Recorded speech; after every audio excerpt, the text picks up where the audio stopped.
Hey everybody, welcome back to WGLNA Season 2, Qualifier number 2.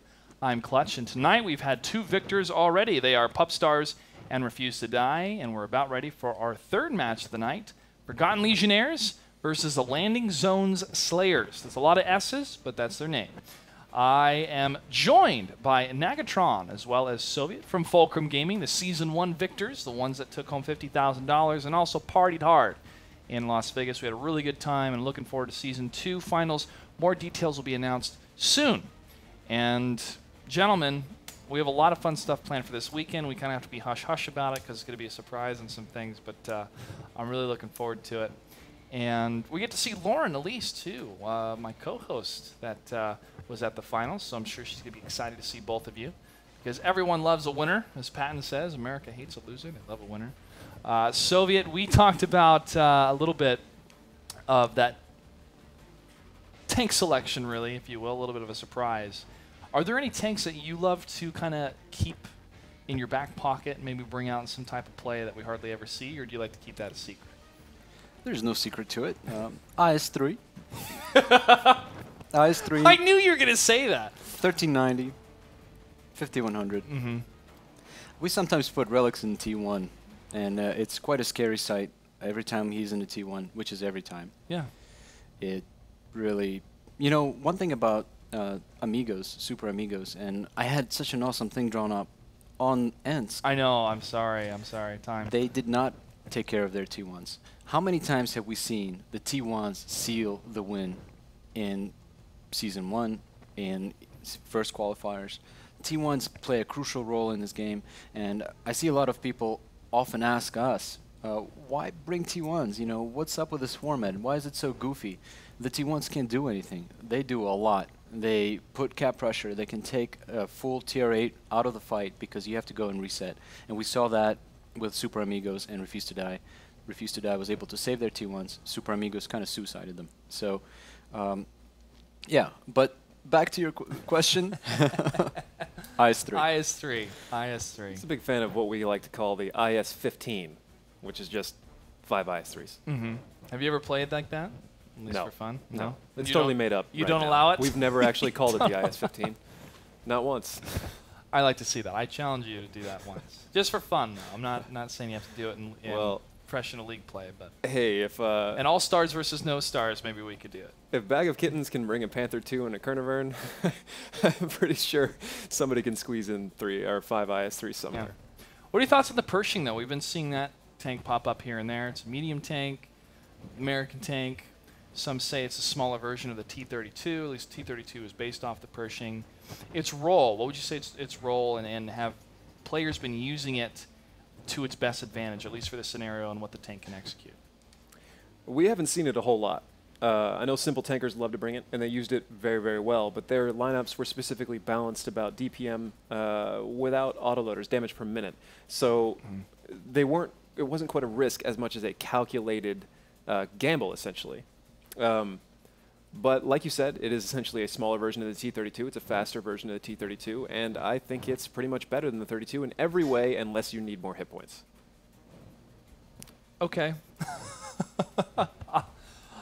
There's more data I have to gather, but maybe I'll agree with you after I play with the tank more. But ladies and gentlemen, it's time for match number 3 of the Forgotten Legionnaires versus the Landing Zones Slayers. Let's jump into the map. It's going to be on Himmelsdorf.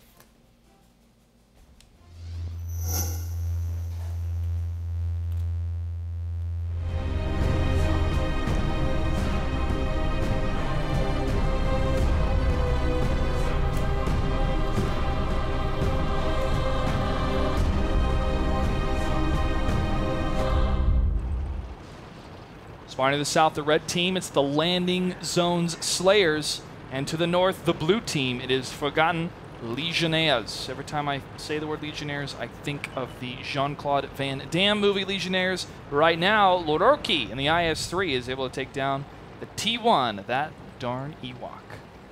What are we seeing for some of the other tank movements here, David? Alrighty, here, out of Forgotten Legionnaires. believe that's who is blue team here. Yes, yes, yes.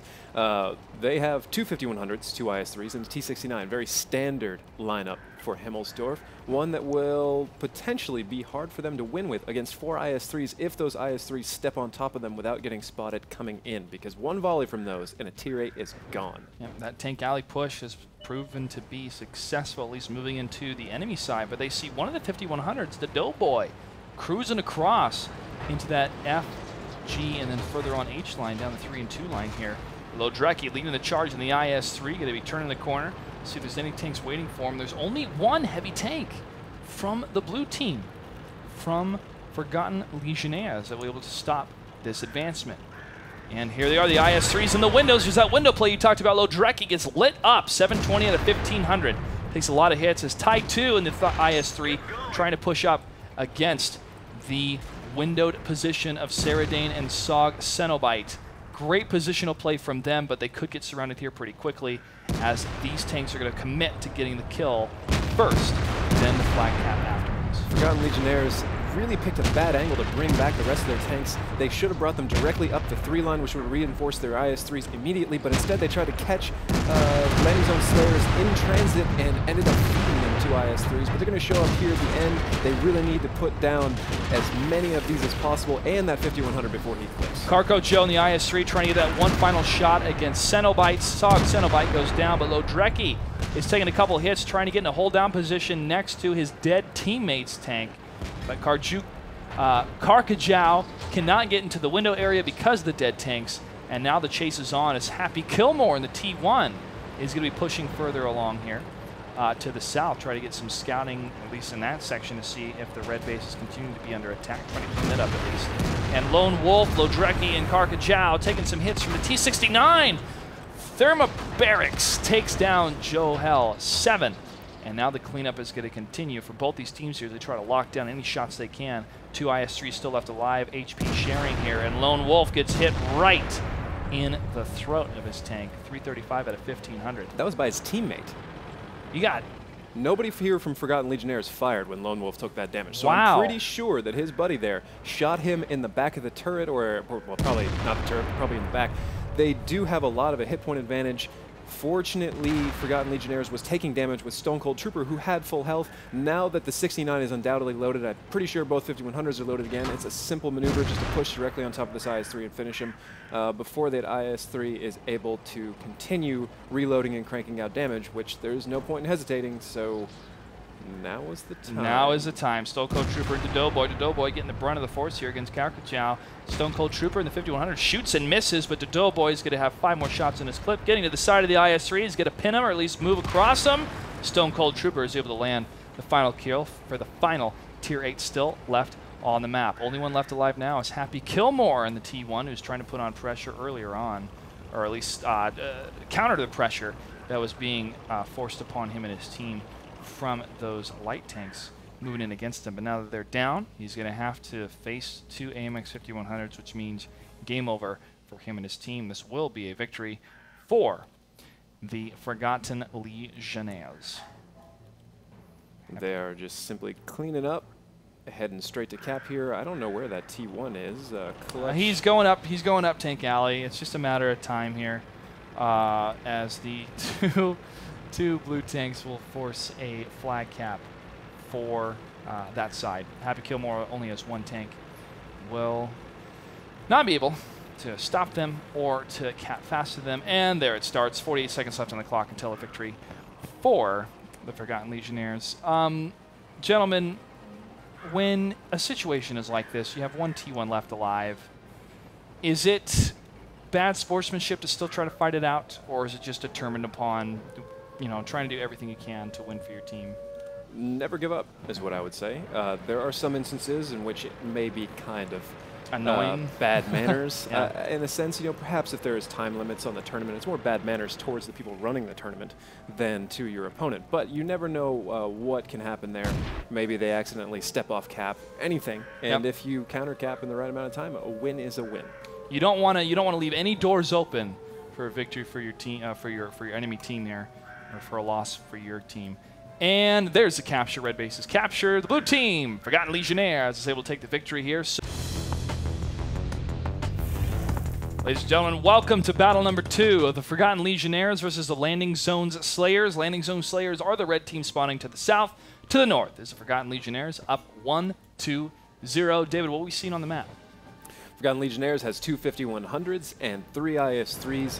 Somewhat conventional lineup, but they are taking it to Delta Village. So I would say this is a strange lineup for the position they're going to, but both of these things are common in some way. I would rather have taken all those IS-3s into town and try to get a quick engagement, but owning the field is not a bad thing. What do you see over there, Clutch? We have a lot of IS-3s, 4 of them to be exact, a 5100 and 2 T1s, and they're taking the city side, and now they're going to be going up the slanted alley of the E, D, and C section of the 2 line into the 3 line. Taito taking the lead here in the 1 IS-3, as the rest of his teammates are going to be cruising right behind him. The 5100 taking a more of a rear position in the middle of this IS-3 train.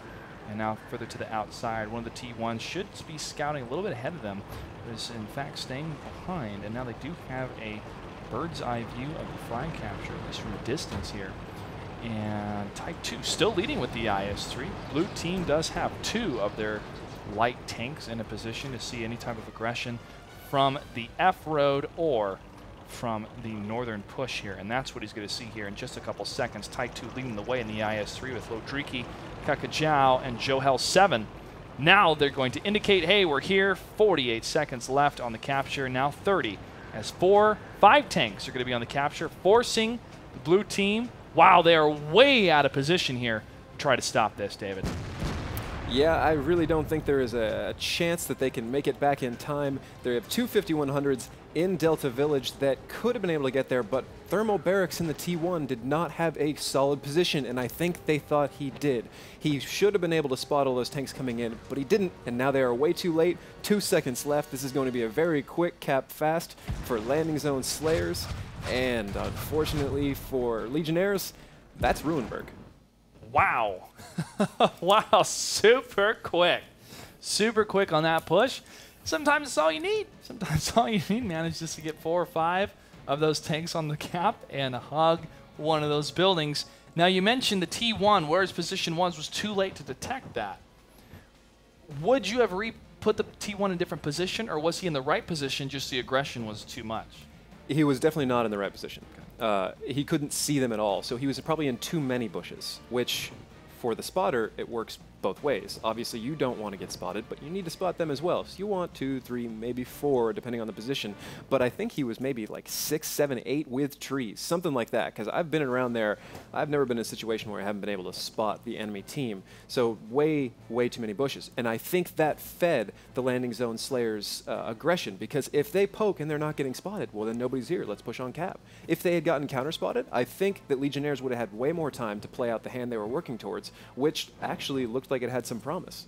Well, maybe if they kept a couple tanks in the Delta Village, trying to see if there's any type of F-Road movement or going to the flag cap, could have been a different story. However, Soviet, I want to hear your thoughts. Well, we saw awesome execution from the Landing Zone Slayers, more like Cap Zone Slayers there. Really good aggression, and David was absolutely correct. This T1 here, way too far. No vision. You theoretically, if you're put in these bushes here or here, you can see all the way to this corner. And that gives you so much light. That gives you so much advance notice. Instead, they didn't see them until they were on the cap. Yep. And that T1 goes down. And these guys, the IS-3s, pushed down without the T1. This T1 kind of was useless. I'm not sure what they were going for here. Yeah, he could probably indicate a push here, but why would they push into a Delta Village without any lights, right? So not a very questionable position here. And then what happens is, while the red team is on cap, while the landing zones are slaying the cap, these guys, the IS-3s, come back and they encounter a red T1. They encounter the landing zone slayers T1, and they start shooting it instead of going back to the base. So maybe at that point they knew that they lost. The 5100s here just had no chance in hell to make it there. Yeah. So I feel the same way. I could see their position on the map, and they were not moving whatsoever. They knew, listen, we're not going to get there in time. Why expel our energy? All right, we're going to take a quick break. We come back. Battle number 3 of a tied-up series between Forgotten Legionnaires and the Landing Zones Slayers. Stay tuned. We'll be right back. Well, I've got to take back what I said. Obviously, landing zone slayers can't be blamed for any sort of stagnant play that's going on here because they pushed rather intensely, possibly recklessly, into the cap area. The game is back in Legionnaires' hands. This is going to be the second time where they could clean this up with the proper moves. Let's see if they're able to do it. They need to get Ewok at least over the top, over there, close to like E3-4, creating a crossfire for Slayers that they can't get out of. But as we close in on here on 50 seconds left, I'm not entirely sure that they're going to be able to do that with how much time is left. I liked the push of the IS-3s for the tank selection that they had to this other hold-down position. It's kind of like that no man's land of World War I if you move to the next trench.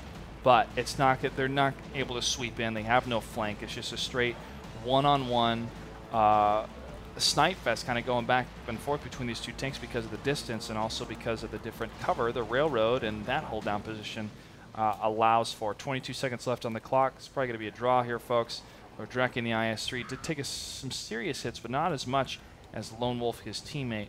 And with 14 seconds left on the clock, none of these tanks will be able to do enough damage to get a complete victory here. And obviously, not enough time to flag capture. That darn Ewok, 253 out of 1100, is going to be the last tank to go down as Samisa 0 is able to take him out. And we have a draw on Prokhorovka. Now, I can officially say I saw multiple IS-3s on this map. Well, I've seen it a couple times before. That hold down position all the way to the west where that road is. We've seen Yag Panther, some TDs actually try to play that spot, and some very lucky shots happening on the playoffs from what I can remember.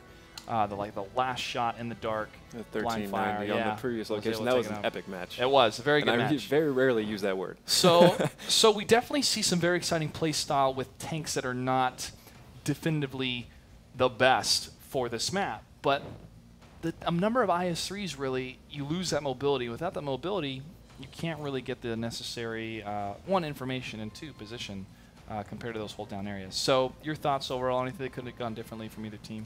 I think you nailed it. They don't have the information. They don't have the position. IS-3s are notoriously blind. They can't see very well. They got a great gun and great armor, but not for that map. If you're going to bring a heavy, I would think that the 32 would probably be one of the better options, given where Legionnaires put themselves. If you take 32s against those tracks and you position the rest of your tanks properly, you can push them directly away from that rail line, take the middle from them, and cap fast, and there's nothing they can do about it. Now, I don't think the 32 itself is very good on these maps either, because properly done dynamic play will take it out every time. So maybe graduate from that into a Pershing, and then once you're in the Pershing, well, it's like, well, we're playing medium game with sight. Might as well just get the one with the autoloader and go to the 69. So you see how it kind of evolves from there. But definitely not IS-3s, 32s at least, please. Yep. Soviet, your thoughts on that battle? Prokhorovka. The emphasis goes on O, and the K is silent. Prokhorovka. Prokhorovka. Prokhorovka. One of the maps that really suffered when Arty was removed. Artillery kind of added some dynamic play to this. You could really break down camps like that up here in the 1-2 line. And both of these teams picking rather heavy lineup. And you saw that they suffered a lot when they had only one active scout per team. This guy in the 1390 did a good job. They came up, kind of secured this part of the map completely. So let's say it's all blue. But then on the opposite end, we have absolutely red side of the map here, and these two guys have a lot of pressure on them, the 1390s. They first of all can only scout 1/4 of the map at a time, so they don't get enough intelligence on the enemy team. They might get some shots, but they don't even know where it's coming from. And they can't even do the sixth sense scouting, where you poke and you get lit and you kind of isolate the areas on the map and you kind of figure out where, you triangulate where the enemy is.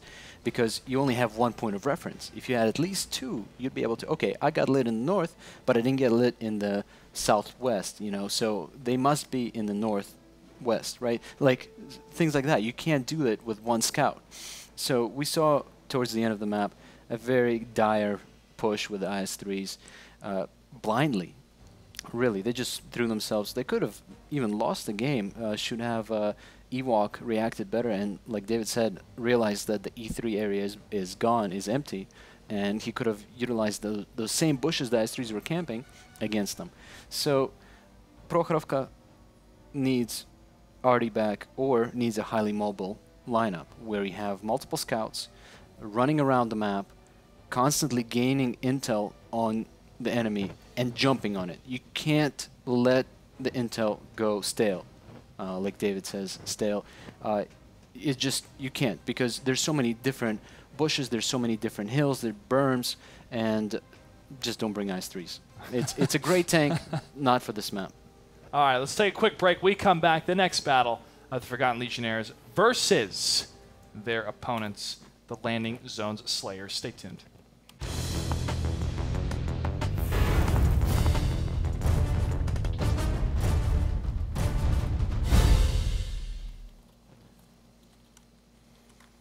Certainty indeed. What do we have for tanks, David? Well, over here from Legionnaires, we got 150, 100, 132, 169, 11390, and one WZ-132. So essentially a variety pack of tanks. And they're all going directly up the middle. And with that lineup, that could be very strong against these IS-3s. Where are the Landing Zone Slayers going? Landing Zone Slayers, we have Semisazero in, like Flynn, really going towards the hill, able to scout up. But they have just more of a defensive play, really. Their heavies are taking two positions next to the hill, and the rest of the portional play of the IS-3s is in a defensive spot for the water side, at least way to the north. And I wonder if they feel that they're going to wait till the 5-minute mark and actually push and get the scouting information a little bit later on in the game, or just they're concerned about where to place their tanks, because the T1s are all the way to the north, and at least one of them, Happy Kilmore, in kind of a useless spot here. I really think that they saw the lineup that Legionnaires were bringing, and they just had no idea what to do with it, especially with 3 IS-3s. So what they have to do to equalize this is they have to get more than one shot in with the IS-3 before the enemy closes the distance, before it starts turning into a reload fight.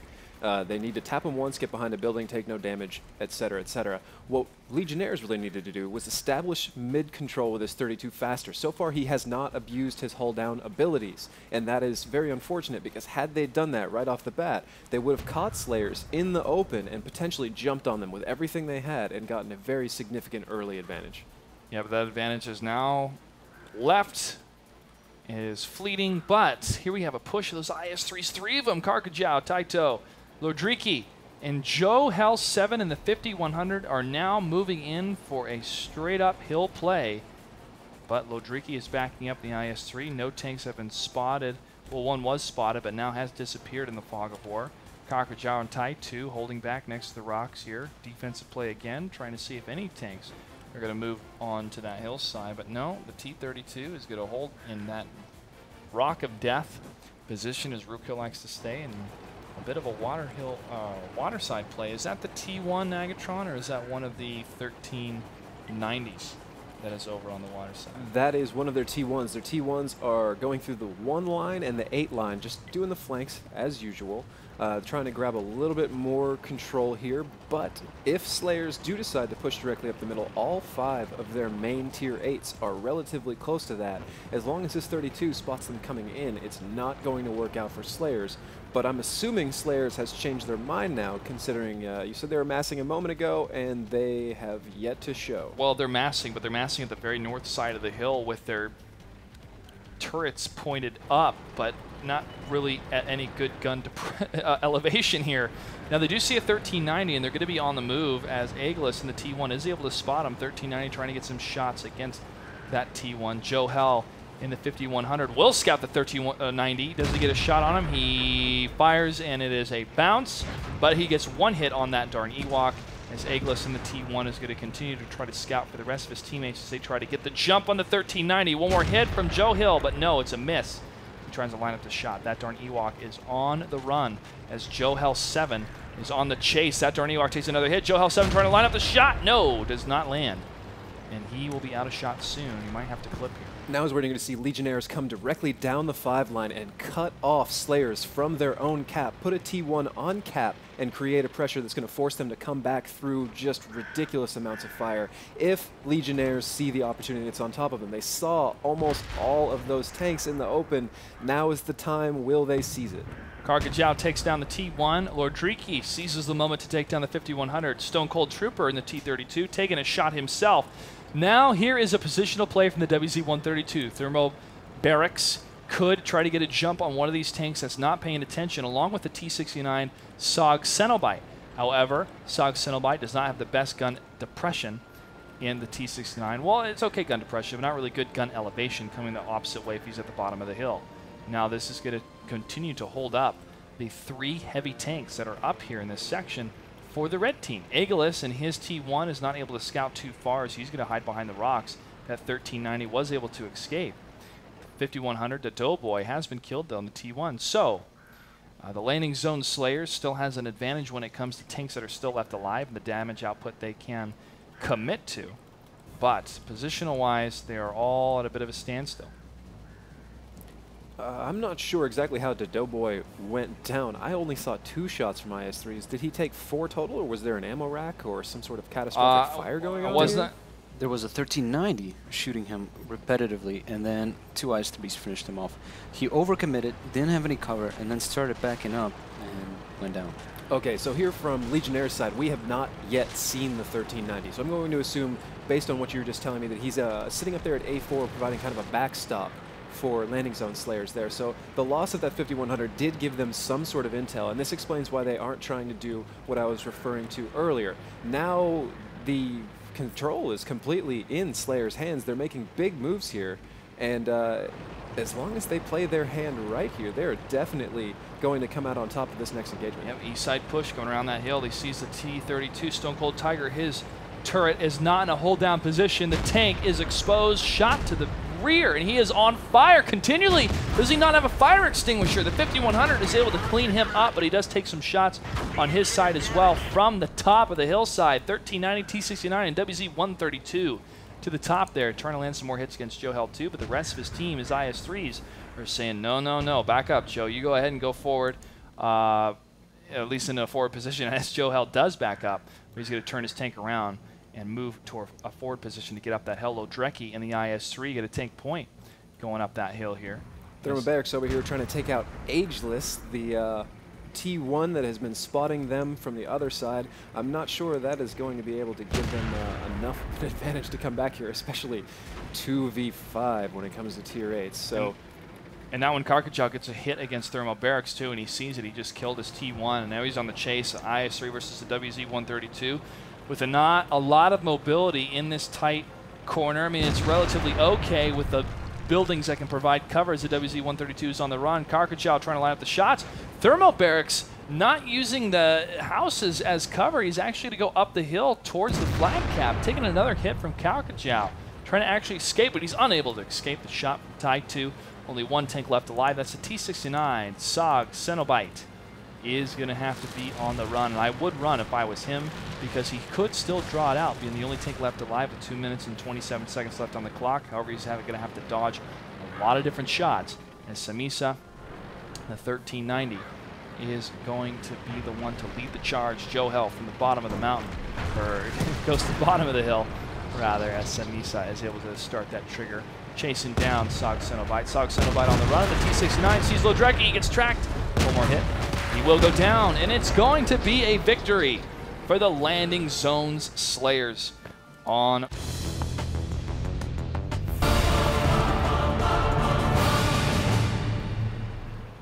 To the south, the red team with 2 IS-3s, an AMX 5100, T-69, and a 1390, along with 2 T1 Cunninghams. It is the landing zone Slayers. And spawning to the north, we have the blue team, which is the Forgotten Legionnaires. And what do they have for tanks, David? They have 2 T-32s, 2 T-69s, and a 1390. So they're going to do something we've seen before. In particular, Scurry Hard like to abuse people with it last season on steps. And they're going to try to do hull down in what is commonly called the Valley, or the 8-9. It's essentially the eastern side of steps. That is where they can get hull down, and they can gain a lot of control, and essentially not gain half the map, but half of the cap. If you look at it, it's not a large portion of the map itself, but it's enough. It gains enough control over everything else. The field itself, debatable. It's kind of tricky to get shots in there, but nobody actually drives in there, and if they did, it would be well worth it to take them out. Samisa and the 1390 taking a little bit of damage. Now, as a reminder, there is no 8-point rule in place here. So you don't have to go out, kill a couple tanks, have an 8-point advantage, and go camp. You have to destroy all of your enemy tanks or capture their base. Right now, the landing zone slayers will tie, or they could tie it out. And if they do tie it out, after 5 games, we will go to a... wait, okay, hold on. If it's a draw It's a draw for this map. It means landing zone slayers wins. Right? If Forgotten Legionnaires is able to win, it's a draw for the match, and we will go into shooting. So I know what the chat wants. I know what people watching want. But the defensive play is all landing zone slayers has to do. They can just hold back and wait, because a draw on this map would mean a victory for them.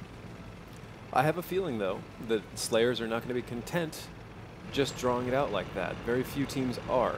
And oftentimes, when you try that, you end up paying the price, because the other team takes advantage of your lack of movement, and they will find a way to crack you. Here, we've got Legionnaires kind of abandoning the valley area. They've got a 1390 still doing a little bit of scouting, but they've pretty much figured out that Legionnaires have to be in the west and southwest portion of the map. Now, what they do with that intel is basically, obviously, going to decide whether they win or lose this game. They need to find a way to cross the map here and create some sort of cap pressure to bring Slayers back. If they try to go fight Slayers, odds are it's not going to work out for them unless they can get those 32s and 69s in a place where their depression is going to allow them to abuse those IS-3s before the IS-3s are able to fight back effectively. The 1T1 has been destroyed, so we have 1 tank death so far. Ageless, however you want to pronounce it. I'll have to ask him how to properly pronounce it if he does make it into league play. Samisa is taking the point man. Is taking point here in recon in the 1390. Scanning the horizons with this turret, but not able to spot anything yet. While the rest of his teammates camp to the south here, moving away from the rocks that were on the west side, which can prove to be good defense. Oh, one of the T1s has been spotted. Senadane. Shots fired from Lodrecki, but nothing hits against him. However, Samisa is going to push in a little closer to T1. He shoots, and he is unable to land against T1. He gets the next shot. And if I were him, I would reload it this time after killing that T1. So now it's tied up when it comes to tanks that are still alive, when the T1s have been destroyed. 5 minutes, 50 seconds left on the clock. Some of the teams like to use that 5-minute marker to execute a push, especially if there's not any aggression for the first half of the map. But that is going to have to fall into the Forgotten Legionnaires' hands, because the ball is in their court to get a good, set up aggression against their enemy team. I'm somewhat confused by that last move there. Using the T1 to kind of investigate that is obviously what you want to be doing, but without any way of acting on the intel you've gotten, you're just essentially risking a T1 for a look at what is not going to be there, or possibly could not be there by the time you get the rest of your tanks there. They're now moving their 32s and pretty much everything else closer to the red cap, closer to where Slayers are, quite frankly, camping. So I guess I was wrong, and they are content to draw this out. Maybe they didn't realize it at first. Maybe they just realized that they didn't get the position they wanted as quickly as they wanted. Hard to say what's going on, but they do know that they can play it out. These two 32s, if they get them on the berm east of Slayer's cap and they find a way of spotting Slayers, they will essentially be invincible or close enough while they wreck Slayers and push Slayers back from any position they could possibly have. This is what they should have done before they put their T1 in there, but now they're going to have to either risk the other one or possibly a 1390 to get those lights. This is winnable for them with their lineup and with the positions, but it requires a lot of tactics and finesse to get it done right. This is very easy to mess up. Well, that darn Ewok trying to finesse his way across the map, but he gets lit up, tracked, takes some more hits, 51 damage, and Karkajau is able to get the kill. But Samisa, and that trade kill, the revenge kill is trying to happen against the red team. Lodrecki in the IS-3 takes a hit.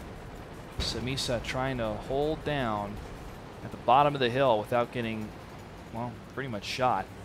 8 HP left. He could hit a rock the wrong way and die as he tries to boogie out of there. Now Legionnaires using one of their 69s to go right back where that other T1 was, trying to get their 32's vision, and they're actually bringing up the other 69 with them. I don't think that's the right play. Using one to light, sure, they got great view range and whatnot, but the other one needs to be sitting back, supporting him to make sure that they can't get caught. There's plenty of lines to support him without putting another tank on top of him, but perhaps they're trying to slip him into H6, at which point they will be a significant step closer to cracking this and winning this match. Samisa can just hold this line here against the rock, not take any damage because there's no arty for him to deal with on this map, which means just stay out of position, stay out of the line of sight for these other tanks, but he's going to be going up the hill, trying to get a shot against Sarg Xenodyne. Is he going to push even further? T69 shoots but misses, trying to keep that turret occupied maybe as the rest of his team tries to move in.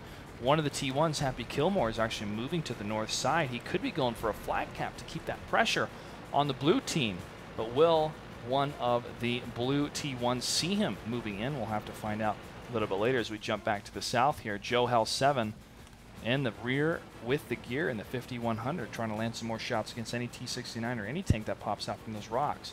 But he does see the T1 lit up, but he is under cover next to those hills. T1 fight going on in the north.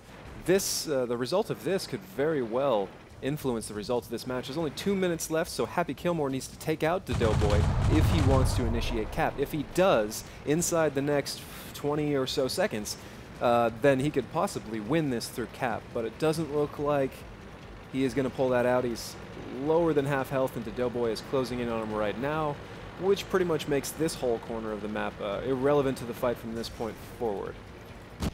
Oh, shots fired again, and he does go down. Happy Kilmore is down, but Samisa gets the kill against a T69 against Cenobite. 1 minute 44 seconds left on the clock. And there are 3 tier 8s for the side of Forgotten Legionnaires and 4 tier 8s for the side of Landing Zone Slayers. Only one of them, though, has 8 HP. 1 minute 30 seconds. This is going to have to be a driving force here for the Forgotten Legionnaires as they do move to the south. The 2 T-32s, Thunder 59 and Stone Cold Trooper, getting some shots fired against the T-69s and other tanks here. Stone Cold Trooper takes a hit. Samisa, another hit against the T-32. Another one unloading with the 6-shot drum. T-32 fires and misses, hitting that bush right in front of Samisa. Samisa tries to line up one more shot. It is a miss. Those T-32s taking a lot of significant damage, but they are pushing the line towards the south. 1 minute and 3 seconds left on the clock. Remember, if this is a draw, Landing Zone Slayers gets the match victory, but the Doughboy, the Doughboy against the 8 HP, 1390 gets the kill. Now it's going to be a brawl mode right here of Lodrecki versus a T69. Thermo Barracks unloading on him as a T1 tries to keep him distracted. One more shot against Lodrecki, and he does go down. 3 against 4, 39 seconds left on the clock. This is going to be close, folks. They need to clean up here because a draw, again, will be a victory for the Landing Zone Slayers.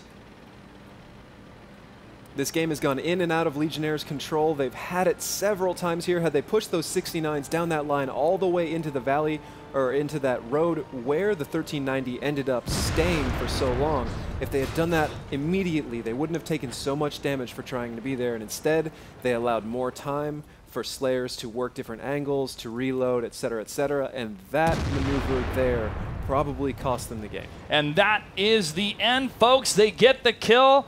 Your victors are the Landing Zones Slayers, 3-1 in a full-on 5-battle series. Congratulations to them. I want to say thank you to the Forgotten Legionnaires for playing once again in the qualifiers. Unfortunately, you're not able to make it for Season 2. Make sure to sign up for Season 3 so you can have a chance to win a piece of that $100,000 prize pool.